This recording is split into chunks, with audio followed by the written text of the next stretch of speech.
Okay, the reading for this week is Murakami Haruki's TV People. Okay, the original is TV People no Gyakushu. Literally, the TV People Strike Back was the original Japanese title. It was first published in Bungei Shunju in January 1990. It received this shorter final title for the Birnbaum. It was translated by Birnbaum. Okay, English translation appeared in the New Yorker in September of 1990. So it was published in January 1990, and the translation came out almost immediately. Birnbaum was the first Anglophone to translate Murakami Haruki's work.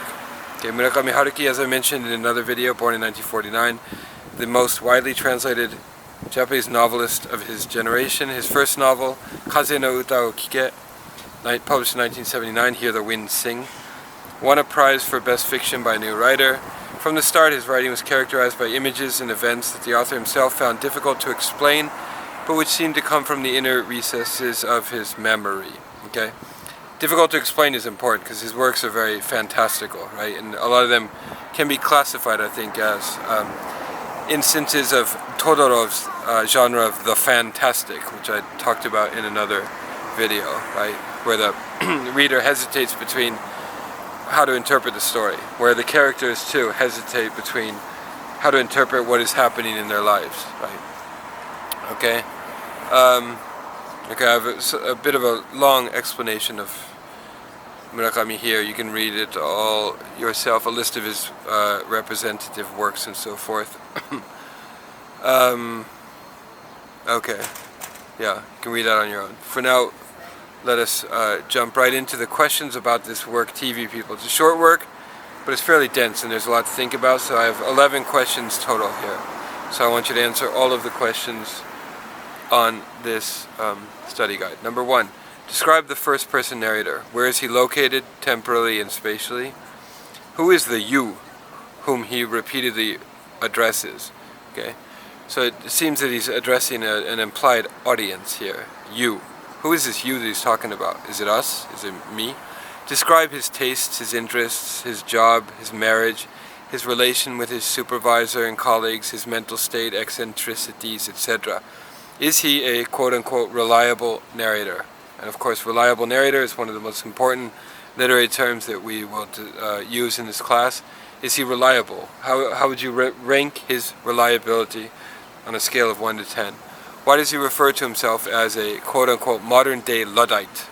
Okay, that's a key term here, Luddite. He refers to himself as a Luddite who's kind of out of touch with the modern world, with modern technology and so forth, right? So this is kind of this work is a commentary on technology, I think, on the gadgets that rule and run our lives, right? So think of the work in that term, those terms. Number 2, describe the TV people that appear.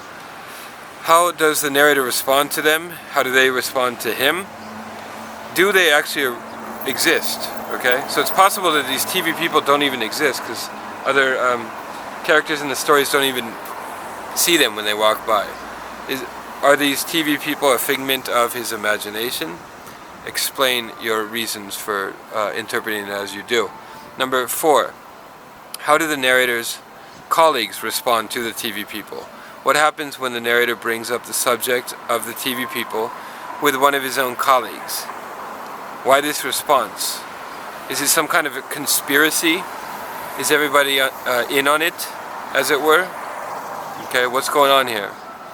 Number 5, describe the wife. So, okay, the English translation has him referring to her repeatedly as the wife. Describe her personality, her tastes, her relation with husband, and so forth.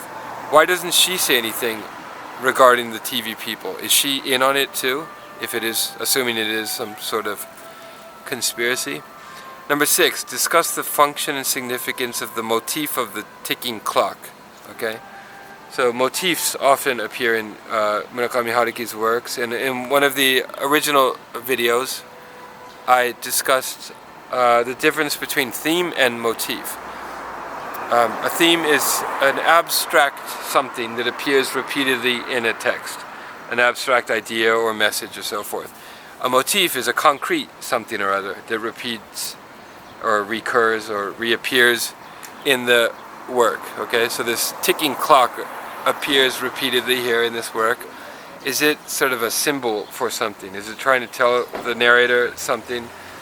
What does it mean? What is the significance of this motif? Number 7, describe the sudden shift of mood that begins on page 210 in the translation that I gave you. Okay. Yeah, there's a sudden shift in mood. Explain its cause. What causes this sudden shift in mood? Number 8. Number 8, discuss the possible causes for the wife's disappearance in the final scene. Okay, so she suddenly disappears. Where did she go? What caused this disappearance? According to the TV people, what has happened to her? Why do they know what has happened to her? Explain the TV people representatives' comment, "It's gone too far. She's out there." What is the meaning of this rather cryptic comment that he makes? Number 9, discuss the narrator's dream. Okay, as I mentioned in the other video about Murakami Haruki's works, dreams are always important. They're never, the content of the dreams are never arbitrary. Discuss the significance of this dream. And I have the quote here. He says, "I dream," he writes in the present tense, the historical present, I think we call it. "I dream about a meeting. I'm standing up, delivering a statement I myself don't understand. I open my mouth and talk. If I don't talk, I'm a dead man. I have to keep talking. I have to keep coming out with endless blah blah blah. Everyone around me is dead." Okay, so he's basically describing what it feels like to be a Japanese salaryman. And as a Japanese salaryman myself, I can very much relate to this. Everyone around me is dead. Dead and turned to stone. A room full of stone statues. A wind is blowing. The windows are all broken. Gusts of air are coming in. And the TV people are here. 3 of them, like the first time. They're carrying a Sony color TV. And on the screen are the TV people. I'm running out of words. Little by little I can feel my fingertips growing stiff, I should say. Gradually turning to stone. Okay? So in order to analyze this dream, we will want to keep in mind these 3 terms that Freud came up with when he wrote his famous book, published in 1900, I think, The Interpretation of Dreams. He divides the content of dreams into 3 types: the raw material, the manifest content, and the latent content. What is the raw material, the manifest content, and the latent content of this dream? So look up these 3 terms if you don't know them already. Does the narrator actually awake from this dream as he thinks? Or is he still asleep and dreaming through the final episode? Explain. So as I mentioned in the other episode, commentary on Murakami work, there's always this sort of blurring of the distinction between dream and reality in Murakami's works. So on first reading you might think, he's awakened from his dream, and now he's awake.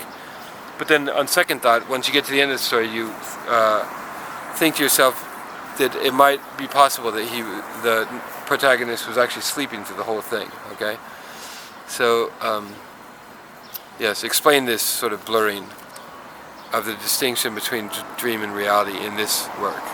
Okay, number 10 is a continuation of that thought. Is the final episode a dream, a hallucination, or a reality?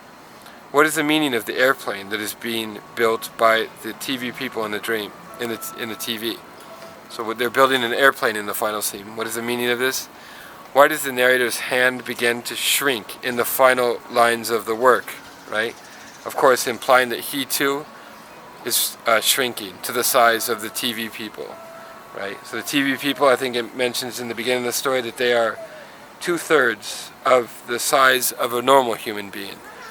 So it seems that the protagonist of the story, despite his resistance, is being sucked up into this world, right? Number 11, discuss the final lines. Will the phone ring as the TV people have predicted? What is the likely conclusion to this story? Why does Murakami leave us hanging in suspense? Okay? And the final question I should add is this story an allegory for something, right? And an allegory, I think this story can be read as allegory. And an allegory, as I mentioned in one of the other videos, an allegory is a story that can be read symbolically. A story in which all of the main characters, all of the main events, can be read as standing for something else. So in this story, TV people equal X, right? The protagonist equals Y. For example, a sort of resistance, somebody who's awakened to this sort of false consciousness that the rest of the world lives in, and he's decided to resist. He's decided to go out into the real world. So you can read it with Plato's allegory of the cave in the back of your mind, possibly.